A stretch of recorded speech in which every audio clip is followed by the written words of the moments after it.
and welcome to Anne-Marie's Workshop. My name is Anne-Marie and I love to make things with joy. If you like to make things with joy or just watch people make things with joy, you have found the right place. Please like, subscribe, and share. This is my hashtag Friday Sews video, November 17th. Where's the time going? Anyway, so the forum for today's video is, what is your favorite fabric to work with? Now, I like a lot of fabric, but I absolutely love Ankara. I will include a gallery of things that I've made with Ankara. Now, I love Ankara because of the colors, the designs. I love that 100% fabric, 100% cotton fabric. I love when it's thin. I love when it's thick. Now, there are also Ankara-ish fabrics, which I like too because they borrow the pattern, but they have other things that recommend them to them. Sometimes they're light and fluttery like this, and then sometimes they have a little bit more substantial power to them, or what do I say, weight to them. This particular Ankara-ish fabric is a nylon synthetic polyester blend. So when you are purchasing your Ankara, you have to make sure if it's Ankara fabric or it's Ankara fabric-ish. Most likely when it's authentic Ankara fabric, there's going to be a plate on it, glued in place, which is kind of a pain sometimes. So for instance, this is Ankara. This glorious print that I got from the house of Mami Wata. Authentic seal, information about it. It's a glorious piece of material, and it is Ankara, authentically. But I also like this kind of Ankara. Now this looks like Ankara, walks like Ankara, but it's not. It's a polyester blend. And so when I wash it, it's going to be light and fluttery, but it's a beautiful design. But I like that Ankara also. Now that's the forum topic of this week. Go over to Facebook, look under Sew Creators, and you will find a group that would love to have you that is made for people who love to create things and publish things on social media. All right, so now, what have I been doing? Y'all, quilt. That's all I've been doing. Now, my Gardener's Lament quilt has been in process for over 10 years, but it is also on my 9 makes list for this year. Actually, it was on last year's list too. I don't want to carry it forward onto 2024. So I have been working on it, and it has really been rewarding. It's kind of huge now. I'm going to show you some pictures from the creation of it while I try and wrangle the quilt for you to see it. Okay, now I'm in the thick of it. I have assembled my 4 panels, and I have done my center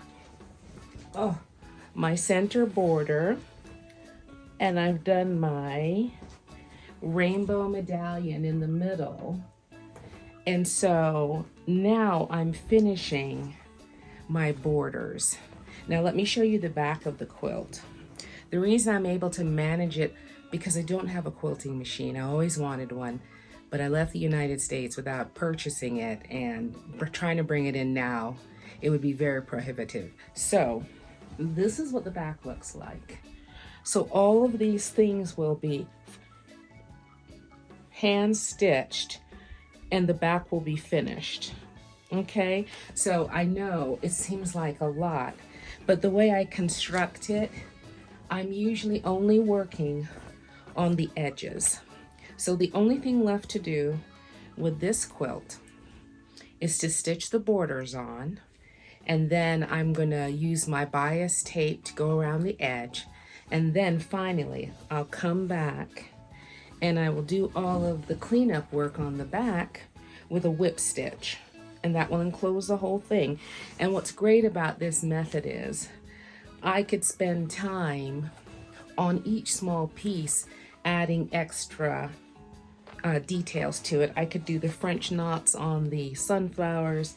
I could do the machine stitching on the clouds. I could do the stems. I could do the words at the bottom of each panel with relative ease. I could spend time on my raindrops and things like that. So that's why it's constructed this way. I'm really excited about how it's going to show up. Let me show you the borders. Now, this is one of the borders, and it goes from sunrise to sunset because, or this is the peak, I think on this side comes into sunset, because in my mind, when I created these 10 years ago, I thought I would show how the sun rises and it sets in the garden. Now, I did come up with the idea that half of the quilt was going to be the phases of the moon. So I'm going to be working on those. So I don't think I'm going to be finished this quilt before, say, Thanksgiving. But I might get to it. But I wanted to bring you along. So that's what I've been working on. And I have a few things for a haul. So I recently got turned on to a new designer. I saw it on the Fold line, and I went to I've picked up a few of her patterns. I really liked it. The first one is called the Hazel, and I'll try and include a live picture of them. These are the line drawings. When I buy a PDF, I print off the lead picture that they have so that I can remember what I bought, because sometimes PDFs disappear into your computer, and if you don't remember about them, they never get made. She also has the Freya dress and blouse that I love with this sleeve treatment. Here are all the possibilities.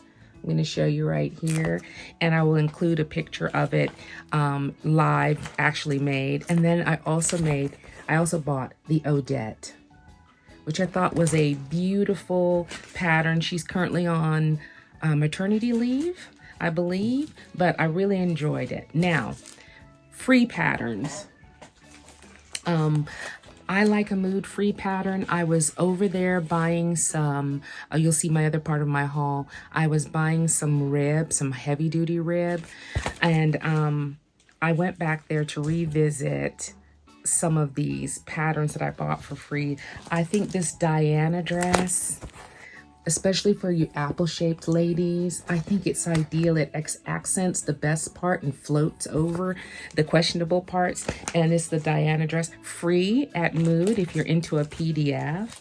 I also got, let's see, the what's it called? It is the Wren shirt.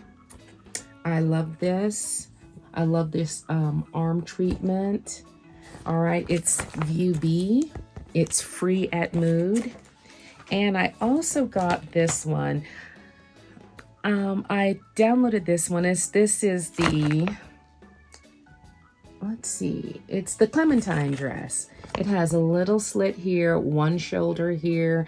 I'm not sure about this side thing yet, but I really liked how it looked. And it was also a free pattern by Mood. I did pick up also the Valley sleeve pattern pack, all these different sleeve variations that were available. I downloaded that. And this is a picture of, let's see, what did they call this pattern? I have made this dress. It is called the lay dress. I made this dress, this one right here. And the only reason that I was disappointed in it is how high this was. But someone made a hack where they added another layer. So I'm going to revisit that. Unfortunately, I don't have any more material to add to this denim one I made or the gold one I made. That gold fabric is gone. I don't have any more of it. I've used it to death.